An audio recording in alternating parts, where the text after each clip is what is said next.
Hello and welcome to the Women of Ambition podcast. I'm your host, Alyssa Calder-Hume. This is the final episode for season 3.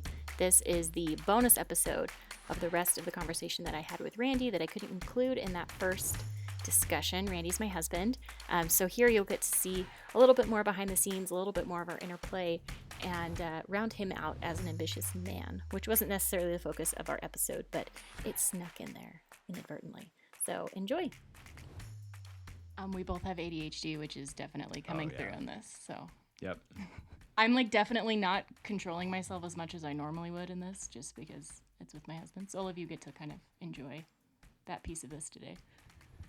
Yeah, we're pretty comfortable on that, playing off each other in that respect. But like one thing that I'm dealing with right now is as part of this discovery of ADHD, I'm getting used to medication and experimenting with ADHD medication. And I hit my crash like an hour and a half ago, and it hasn't fully rebounded yet. And so my energy levels are a little lower. I'm probably speaking a little slower than normal. My responses are going to come more slowly than normal. But you'll perk up at the end. Yeah, by the time we're done here, I'll be back to normal, hopefully. Yeah. Okay, so tell us a little bit about what that looked like for you growing up and in your life. I think I owe credit, at least for the early years, to the family that I grew up in. Looking back, we were a family that had high standards of excellence and high expectations for performance in a number of areas of our family's lives. The areas that my parents and extended family valued were around academics, music, religion, family values, and to a certain extent, athletics. There was also clearly aspirations for material wealth and social prominence. And I think that those in the extended family and my immediate family who performed in at least one, but usually multiples of those categories were praised and received recognition. So in the research world, those are called agentic traits. And that means they are outward signs of achievement.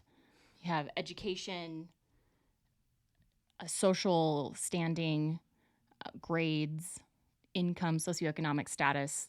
Those are agentic traits. And we'll come back to that on another episode. I just want to point that out. So continue. Well, that's great. Glad I'm helping you out there.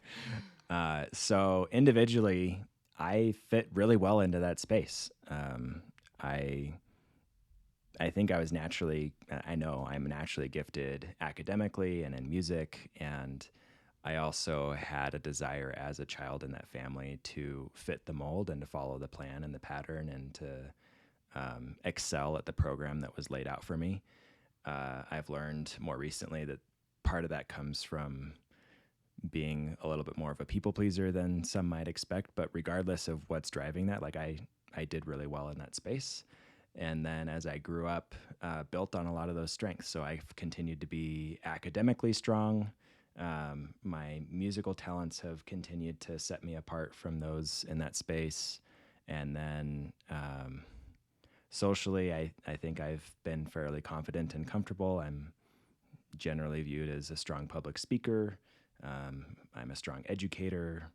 People respect me in professional circles. I'm a mentor and a coach and a professional guide and help people with career advancement and all kinds of things like that. So I think I am strong in those spaces. And to get back to the original question, I actually enjoy excelling in those things. And it's been interesting to reflect on the history of my own personal life because I've clearly self-selected into the things that I am good at and also chosen to not like the things that I'm not good at. Which is why we only play certain board games that Randy knows he will win. I played a new board game tonight with our son and lose? I lost. There you go. And that's okay.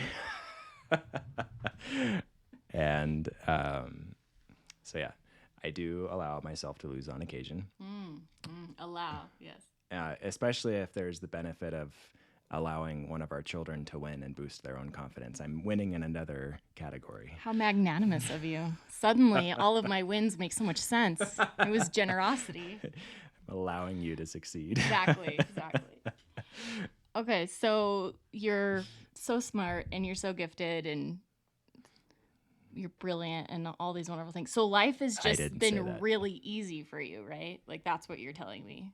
Well, no, not at all.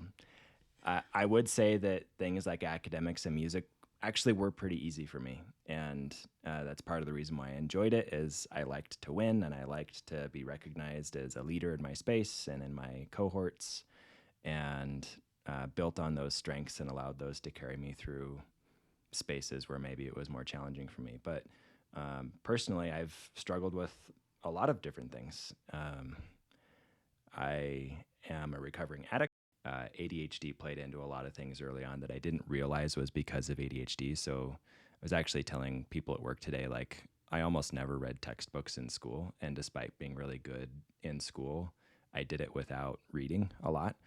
And I would have to compensate for that in other ways. So I'd have to be hyper-focused in classroom settings and take very copious notes and then review those notes going into an exam.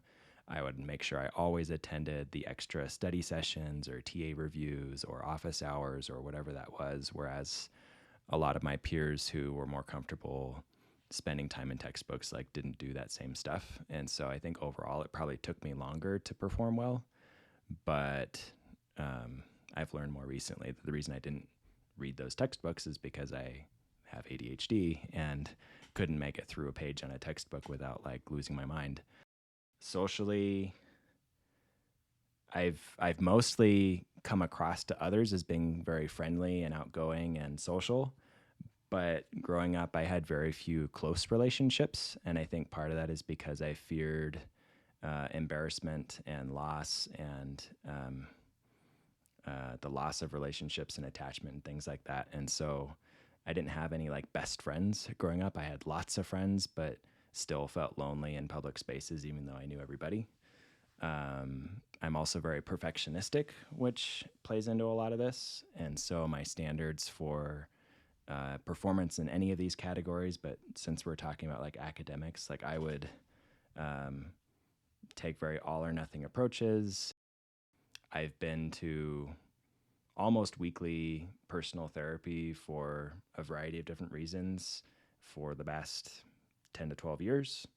And I've grown a lot in my own personal, emotional and mental and behavioral health. And that's taken a lot of work to have a lot of procrastination and then pull all-nighters to get stuff done on time, and cared a lot about what other people thought about me, particularly my own family. And so I actually did have literally straight A's through almost all of school. But the few times I had 3 A minuses in high school. Okay, the fact that the minuses even make it to this discussion is so telling. That they're minuses, because in my world that's just an A. It's just an A. Yeah. So my GPA on my application to college was a 3.97 because of those 3 A minuses, and So disappointing. Disgusted. I got my first C in my freshman year of college, and that was a very rude awakening. And it was because it was a class that was almost entirely based on textbook reading, and American Heritage at BYU. American Heritage sucks. I think that covers most of the things that I really struggle with. Yeah. Did I leave anything out? No, I think that was really good. And I think we can just have a little mini pause here just to recognize neurodivergence, what a lot of people don't understand. People talk about being academically gifted or having an IAQ. That is neurodivergence. And that always, always comes with asynchronous development. And so there is a deficit somewhere. And usually the smarter you are, the steeper the deficit. And it'll show up somewhere. And so you might look at someone and be like, oh, they have a natural ear, or math just comes so easily to them, or they were reading when they were 2, or whatever it is. And they're going to have to make up for it somewhere. And that's something that you and I have experienced in different ways, because I also have learning disabilities. definitely have dyslexia, and our children are dealing with all of this, and it is very complex, and especially when you have IIQ and undiagnosed ADHD as a child, that's really stressful because no one really understands what's going on. There's a lot of shame, and then you get to be an adult in your 30s who pays for a lot of therapy. Also, I graduated therapy today. High five. 2.0. Nice job. It was amazing. And my therapist was like, you know what? You are doing great. You get to graduate. We're done. And it was awesome and amazing. So anyway, I've told Randy now any fights we have are because of him. So Yeah. I am now perfect. I don't have any things. Now everything literally is my fault. Yes, everything is your fault. I'm going to get a sign note from my therapist, and that will end every fight we have for the end of time. Yeah. So I don't hate men. I'm just right. And I'm more healed. Yeah, we have fun.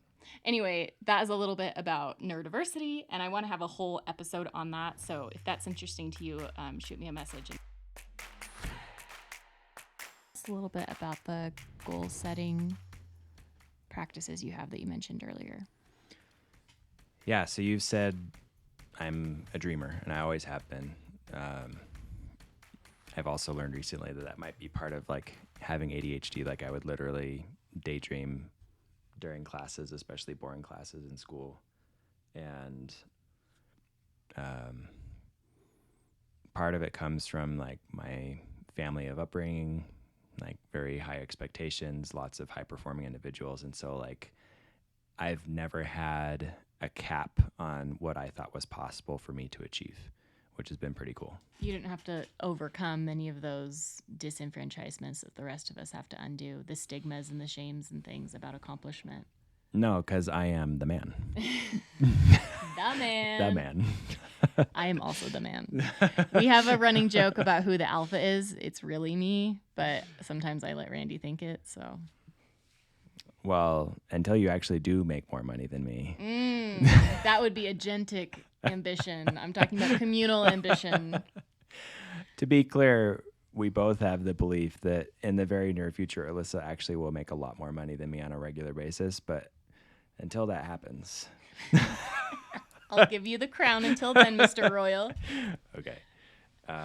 So anyway, first of all, I've never had a cap on what I thought was possible for me. And that's been reinforced through encouraging parents and the culture I grew up in and the family and such. But then I've learned through things like music that in order to achieve goals, like it requires being very deliberate and putting in the effort and the work. And somebody like me, and just going with the music example, like being blessed with talent does not mean that I will become a great musician. And there were periods of time in my musical career when I was passed up by people who were not as talented as I was, but because they worked harder, they were able to achieve more. And so what I learned is that I need to build on my strengths and still work in order to stay ahead and achieve and do what I thought was important for me or what I wanted to do. And so as we've established what it is that we want as a couple and as a family, I take a very similar approach. Like, what is it that we actually want to achieve? What is the work that's going to be required to get there? What are we uniquely positioned to accomplish or contribute in order to help us get there versus things that we need to invest in outsourcing or developing skills or whatever that is? And a lot of times these bigger decisions are revolving around career moves or geographical moves or educational pursuits or whether or not we have another kid or... Which is a no. Yeah, we're not having more kids. We're done. But in the past, like those have been pivotal decisions for us. And we've more recently started to use vision boards as we establish our annual goals and like being very visual and manifesting the things that we want and still establishing action plans in order to get there and achieve those. Excel spreadsheets and collages.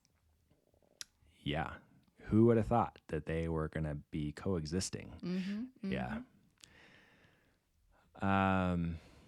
And also, we're both very spiritual people. And so we take a spiritual approach to feeling inspired and receiving confirmation for our decisions and our approach to life. And that's been a really big part of our process.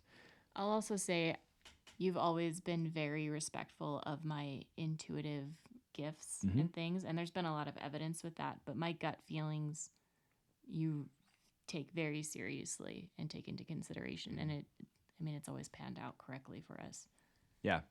So now being really explicit about what we care about. Say, for example, like following or during grad school, we were making decisions about what like the next job was going to be. We had like 5 or 6 very clear parameters that we were operating by in the job search itself. And so it was things like geographical proximity to things that were important to us, like family or friends or other important places to us. There was a certain amount of money that we wanted to make in order to maintain our desired lifestyle. We wanted to like own a house. We wanted to limit the number of hours that I worked to be able to come home and attend dinner at a consistent time every night with the family and not feel like I had pressure to be working as many hours as I had previously. We wanted to be in certain industries and in certain roles, and I had very specific criteria for what the next role would be hypothetically if I took this position. Like, what would I be able to do next? And for me, I wanted to be a people leader. Like, that's always been something that's really rewarding for me, and that's what I do now. And so that was like a very specific criteria that we were looking for. And I remember being in grad school, and I had been selected as a mentor for the incoming class of students in my program. And I remembered observing other students who weren't being quite as restrictive in their criteria. They're trying to like leave doors open and consider all possibilities. And part of it is like they really didn't know what they wanted in life, which was doing themselves a disservice. Like I've been there. I've been the person who didn't know what I wanted to do with my life. And to a certain extent, I still don't know what I want to do in like 5, 10, 20 years, like whatever. But I think it behooves everybody to go through one of these exercises and figure out what your values are and find something that aligns with your values. Even if you can't decide like what your future plan is, like figure out what you want to do now. And so I took a very similar approach in training many of the people that I worked with and saying, well, like, do you care which side of the Mississippi River you live on? Or do you want to live in a foreign country? Or are you really just comfortable being a homebody? And like knowing yourself and knowing what your criteria is makes your search so much easier. And I know I'm like hyper focusing on this like job search idea, but I think the same principles apply to anything that we want to achieve in life. Like know what you want and then go and pursue it and figure out how to get there. And that is easier said than done, but that is certainly our approach.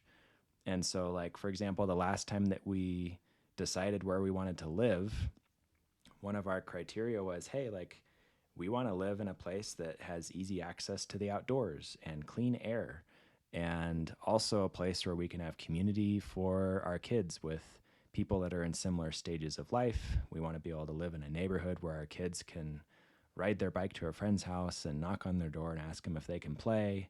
And that was a big trade-off with considering an alternative type of house that would have been larger and potentially more comfortable, but much more spread out and not in a place that would have been convenient for our kids to be able to do that.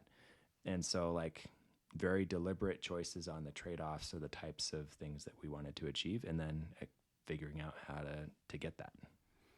So one of the problems that a lot of the women from the podcast face is just not knowing what direction to even go in. Like once you have a goal, you can work backwards from it. What do you say maybe to those incoming MBA students who maybe don't know what they like?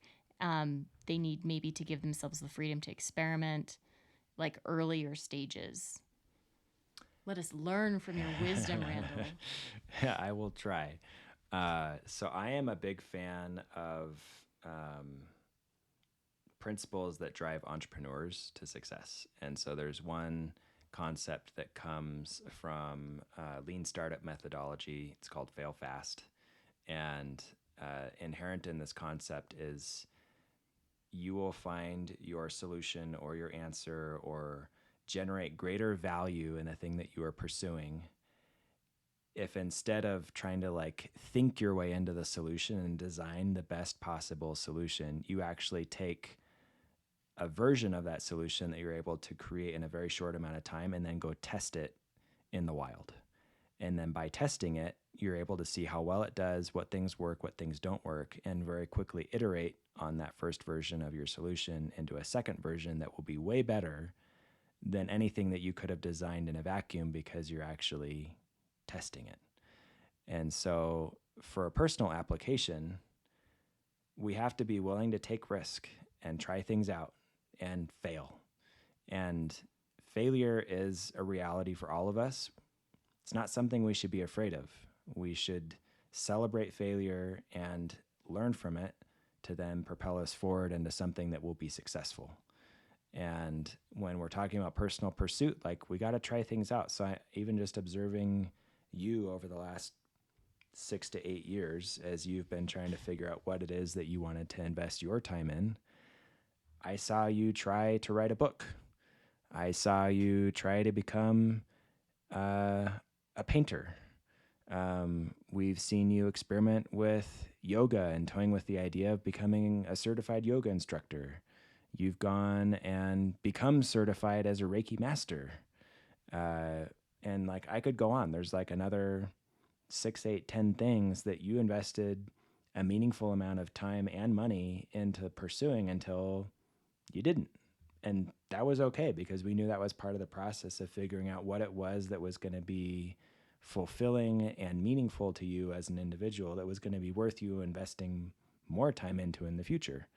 And even a layer of this for you personally is for portions of that time, you were actually depressed, and it was really hard to read for yourself what things actually were fulfilling for you.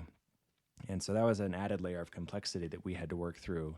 And we even had to like retest certain things that you had tried when you were depressed that you really didn't get a response for that later you did. So again, these things are easier said than done, but if you don't know what you really want to do, like pick something and try it for a while and go with it until you don't want to anymore. Mm-hmm. And that's okay.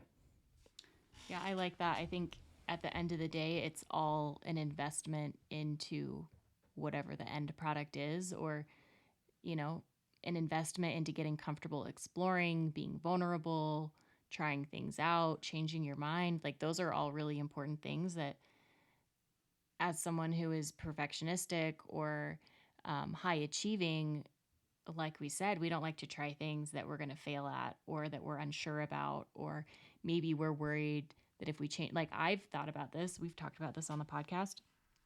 If I publicly say I'm going to go do something and then I change my mind, there's an element of shame to having to be like, actually, I changed my mind. And that's definitely some of that ADHD trauma that we kind of referenced earlier. If you have ADHD, you definitely have trauma.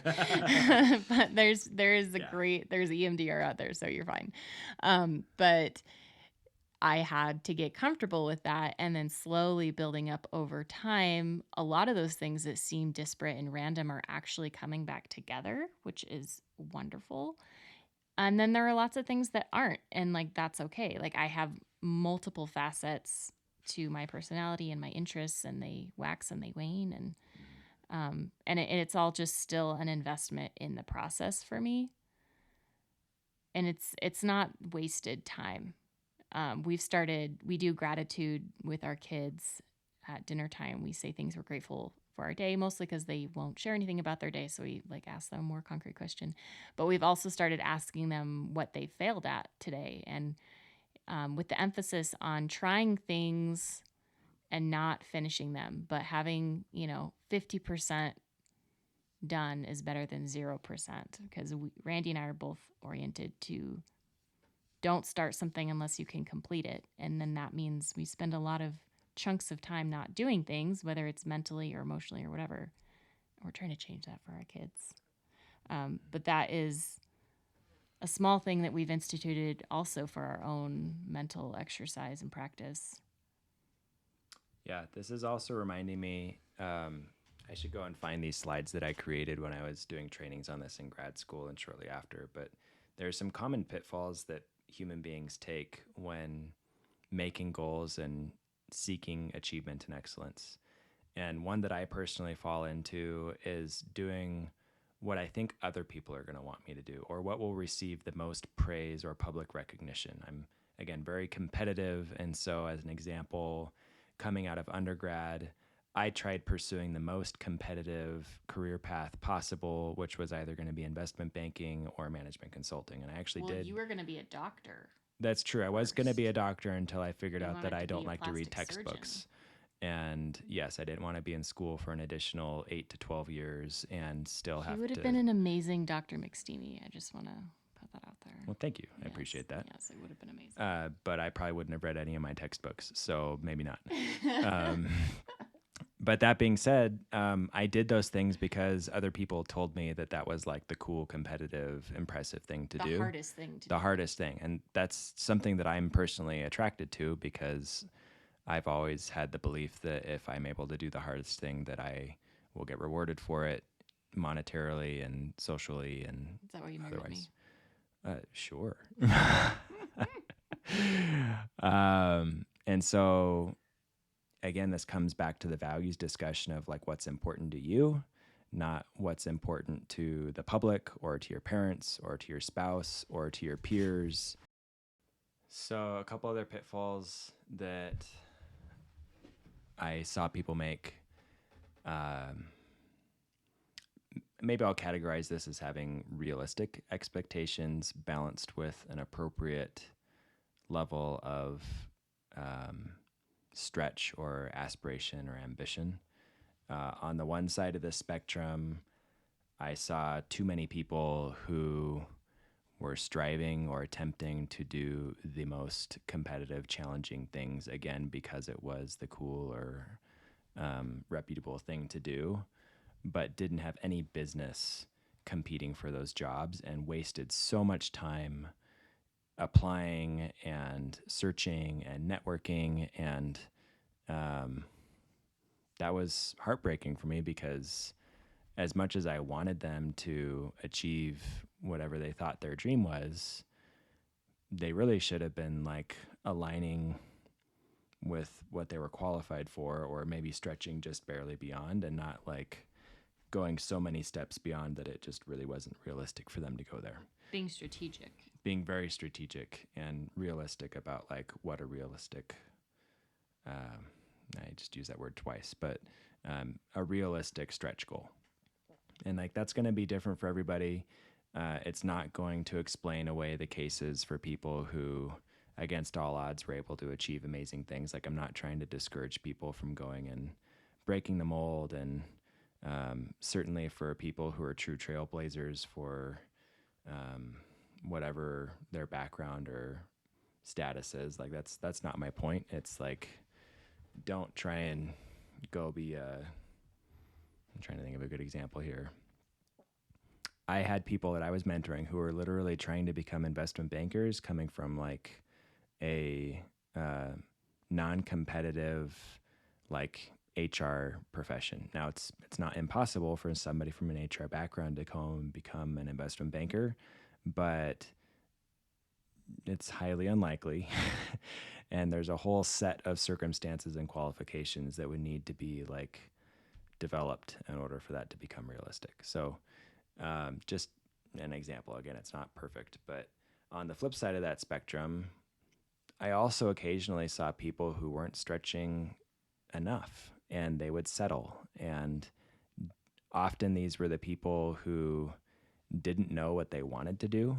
And so they were just waiting for something to work out for them. And sometimes these were people who had really unrealistic parameters or expectations for what their future career would look like. So there was one person that I mentored who was convinced that they could find a job where they only had to work 30 hours a week.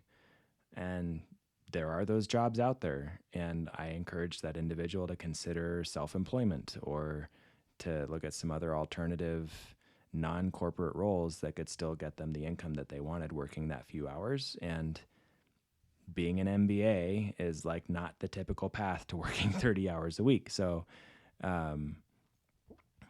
it wasn't necessarily a lack of ambition. It was just like aligning your expectations with your values and your parameters. And there are challenges on both sides of that spectrum. The other that I saw was, and I still see this today, people who are unwilling to put in the work and the preparation to achieve what they want. They feel either entitled or privileged, or like they have a pedigree that should earn them a position that they want, and they forego the necessary steps of doing their homework on the thing that they want, and potentially doing the networking or doing whatever it is that you need to do to even like get your foot in the door. And they get resentful of people who pass them up and get those positions instead. And again, as a mentor, like it was my responsibility to say, well, like, did you do these things? Like, these are expectations in this particular field or this particular company. Like, what did you do that is different from that person? And it was always very clear, like they didn't put in the work. And so there were a few cases where, again, on the other side of that spectrum, people either got lucky or they rode off of a high test score or a brand on their resume or something, and they ended up getting the offer and getting the job. And because they didn't do their homework, they didn't like the job. Mm-hmm. And it was just like, people, like, not only are you dissatisfied and now you're stuck with a blemish on your resume that's going to hinder you in the future, and you're going to have to go through another job change and transition for yourself and potentially for those that you love that are attached to you. But at least in the MBA circles, you're also taking a job for somebody who was in your class that could have been very happy and qualified to be in that position. And instead you took it temporarily and then gave it up. Mm-hmm. And so again, there are different sides of both of those spectrums that are problematic. And all this, again, comes back to knowing yourself, knowing your values, being very deliberate about how you make decisions and what your criteria is, and then putting in the work that's necessary to go and achieve your goals. Thank you. I really appreciate that. We have a goal setting episode from last season. I think it came out in January. Actually, I made it for New Year's. And then there is a main character episode, I think in the spring, that is just really fun, but it's taking ownership with those goals in mind and aligning the things you're doing in your actions, and not being a secondary character in your story, but a primary character, which is something that we've both been exercising in our own personal pathways. Do you have any final tips for other couples or just people who are ambitious in general? For couples, don't be selfish. It's easier said than done. Again, a lot of the tendencies that we have to resist change and to resist enabling somebody else to pursue their dreams or their desires, it comes back to being selfish and narrow-minded and closed-minded.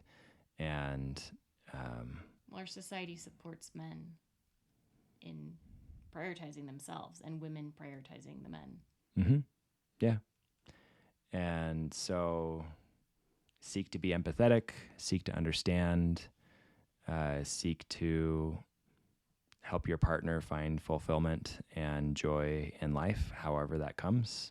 It may not show up as a traditional form of ambition like a job or education, but whatever that thing is, like, there is value associated with it, and it will reap benefits in your own personal happiness in that relationship and in what you're able to achieve together as a couple.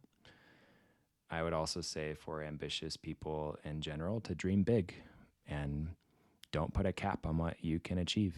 And I know I made some statements earlier about being realistic. A lot of that has to do with the preparation and the timing of when we pursue certain goals. If anybody wants to be an investment banker, like I was referring to earlier, like I believe most people probably could if they really wanted to, but there are necessary things that you should probably do to qualify yourself and prepare to hold that position. And it's very competitive, but if you're ambitious and you want to do it, I think there's a path for you to get there. So dream big, know what you want, go after what you want. Don't let anybody tell you that you're not good enough or you're not qualified or that you shouldn't pursue something, it's too far away.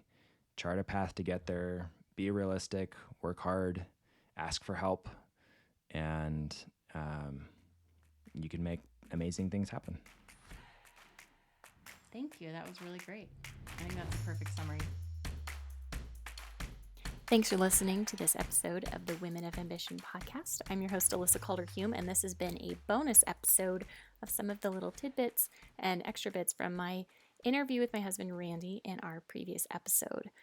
The next episode will be a very short summary of my research and what I've been doing over the last year. A very broad overview that we will delve into more deeply throughout season 4.